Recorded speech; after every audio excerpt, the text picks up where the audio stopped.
अभी आपનો પરિચય આજે જે કાર્યક્રમ રાખવામાં આવ્યો હતો દિનેશભાઈ રાઠોડ, મહામંત્રી ગુજરાત પ્રદેશ કોંગ્રેસ સમિતિ અનુસૂચિત જાતિ વિભાગ। આજે વિશ્વના મહામાનવ અને આ દેશ અને દુનિયાને એક અનોખો બંધારણ આપનાર ડોક્ટર બાબા સાહેબ ભીમરાવ આંબેડકરના 69માં પરિનિર્વાણ દિવસે આજે અમે ખેડા જિલ્લા કોંગ્રેસ સમિતિ દ્વારા અહીંયા બાબા સાહેબને પુષ્પાંજલિ અર્પણ કરવા ભેગા થયા છે।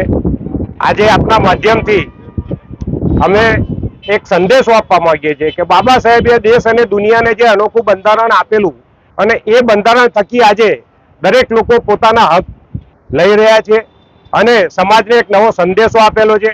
પણ વર્તમાન સરકારને હું આપના માધ્યમથી એક સંદેશો આપવા માંગુ છું કે બંધારણ તોડવાના જે પ્રયત્નો કરી રહ્યા છે અને બંધારણનો દુરુપયોગ કરવાના જે પ્રયત્નો કરી રહ્યા છે એ દૂર કરે। એ લોકો એમાં સફળ થવાના નથી। એ લોકો હજુ અમને ઓળખતા નથી।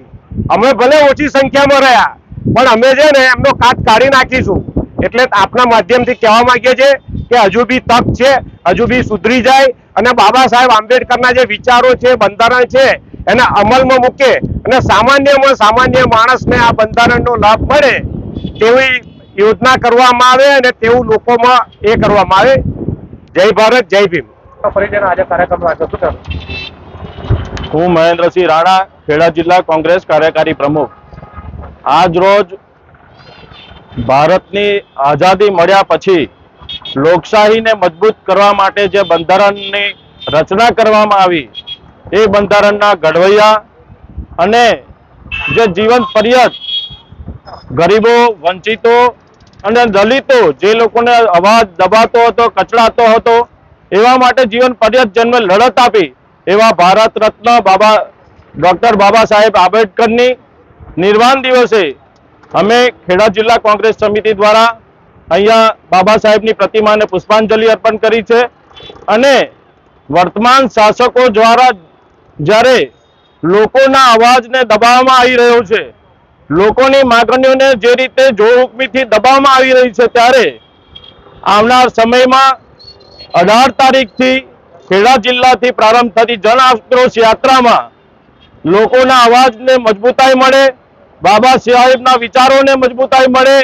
અને લોકો પોતાના અવાજ માટે બહાર આવતા થાય એ માટે ખેડા જિલ્લાથી 18 તારીખના રોજથી જન આક્રોશ યાત્રા નીકળી રહી છે। ત્યારે ખેડા જિલ્લાની તમામ પ્રજાને હું કહેવા માંગુ છું કે તમારા અધિકારોનું જતન થાય, તમારા અવાજને બુલંદ થાય એ માટે આ યાત્રામાં મોટી સંખ્યામાં જોડાઓ અને જે બંધારણનું ઘડતર કરી બાબા સાહેબે આપણને જે વિચારો અને જે પોતાના અવાજ માટે, લોકશાહી માટે લડવાની જે પ્રેરણા આપી છે એ પ્રેરણાને પૂરા અર્થમાં આપણે સમર્પિત થઈએ એવી ખેડા જિલ્લાની જનતાને આહવાન કરું છું। જય હિન્દ, જય Bharat. My school is one such future-ready school where I understand each and every concept taught in the class and don't rote learn, where teachers don't just use books and blackboard to teach but use new ways of teaching and learning like audiovisual learning, activity-based learning and group activities which enhances my conceptual understanding. My school also teaches coding, which is an important 21st century skill. Not just that, I get an opportunity to showcase my skill on a national platform. And with all this, I acquire important skills that make me future ready and confident.